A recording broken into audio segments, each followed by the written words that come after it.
That's so interesting, because our next question is actually going to be, at what point did you realise you could be an animal rights lawyer? I think a lot of people don't realise that we need people defending animals just like we need people defending humans. Totally. Animals need lawyers too. And I actually had no idea that the field of animal law was a thing until I started thinking about it. And I guess there were sort of two things. So first of all, around the time I started thinking about making animal rights a full-time career, I had just gone out to the commercial seal kill on Canada's east coast, which is actually where I'm from. It's a small island called Prince Edward Island.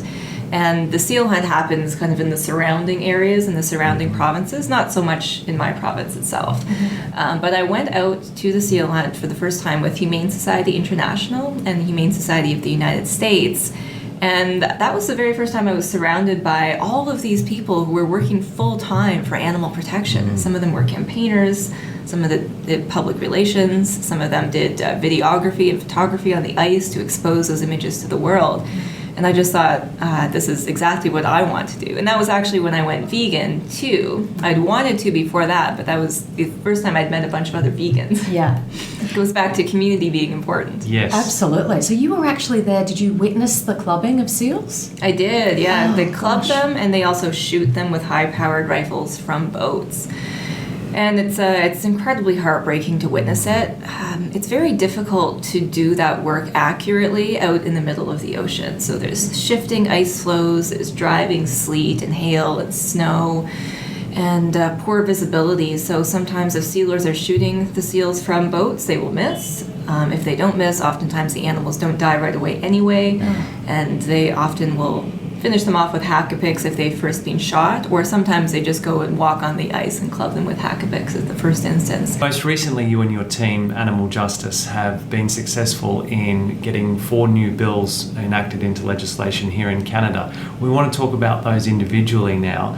First, let's start with the bill better known as the Free Willy Bill. This is one of my favorites.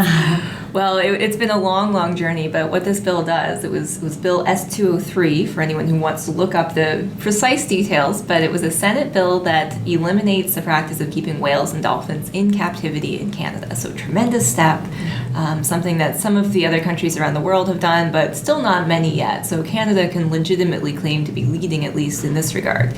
And now, just to put it in context for your listeners to understand how big of a deal this bill and the other bills were, Canada hasn't passed any serious new animal protection legislation since the 1800s. Oh, my goodness. Amazing. Wow. It's incredible. There have been a few attempts over the years to change that and get other legislation passed, most notably some amendments to our animal cruelty laws. But they keep failing, largely because the industries come and lobby, and they have very deep pockets. So the hunting industry, the fishing industry, the farmers, none of them want to see any animal protection legislation passed because they think of it as the thin edge of the wedge. So the fact that all these bills passed and that there were multiple ones is just tremendous on its own. But the Free Willy Bill.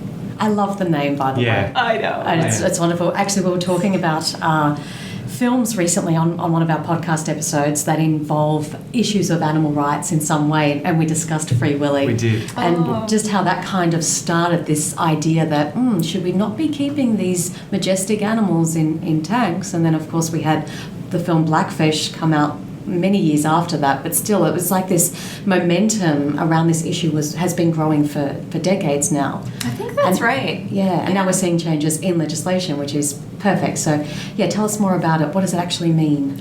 Well, so what it means is that there can be no new captivity of whales or dolphins or porpoises, collectively known as cetaceans, in Canada. Now, a lot of people are wondering what happens to the ones who are already in captivity, and they will be grandfathered in, so they'll stay where they are. And to give you kind of a glimpse into the state of whales and dolphins in captivity in Canada, there's one dolphin at the Vancouver Aquarium. They've already been told by the Parks Board, so the local municipality has said you can't have any more whales or dolphins. They were fighting that in court, but they finally dropped all of that. So there's only one dolphin in Vancouver. But Marineland in Niagara Falls, Ontario, has one orca, they have 5 dolphins, and I believe 51 beluga whales. We read that and we couldn't believe what we were reading. 51 beluga whales. I mean, why do they need 51 beluga whales? It's basically a beluga whale farm. Gosh. One good thing that this bill does is it outlaws the export and import of whales and dolphins too into the country. Mm-hmm. So that means that Marineland can't simply sell off the belugas for profit. Mm-hmm. The only way they can be shipped out of the country is for legitimate scientific research, or if it's in the best interests of the whale or dolphin. So to get one of those export permits, they would have to show it's better for the whale or dolphin to go out of the country than to stay where it is. Okay, so we also read that this ban means that they can't breed any of the animals, or also they can't trade the reproductive materials of the animals, so they can't encourage breeding elsewhere either, right? Exactly, and that's Yeah. another really important part Very of this. important. Yeah. Because without that, I think that's a loophole back home in Australia. Do you remember watching the film Dominion, the animal rights film Dominion? I'm pretty sure when they talk about the entertainment industry, Yes. the loophole it was back in the 70s they passed some kind of law, but they can still breed.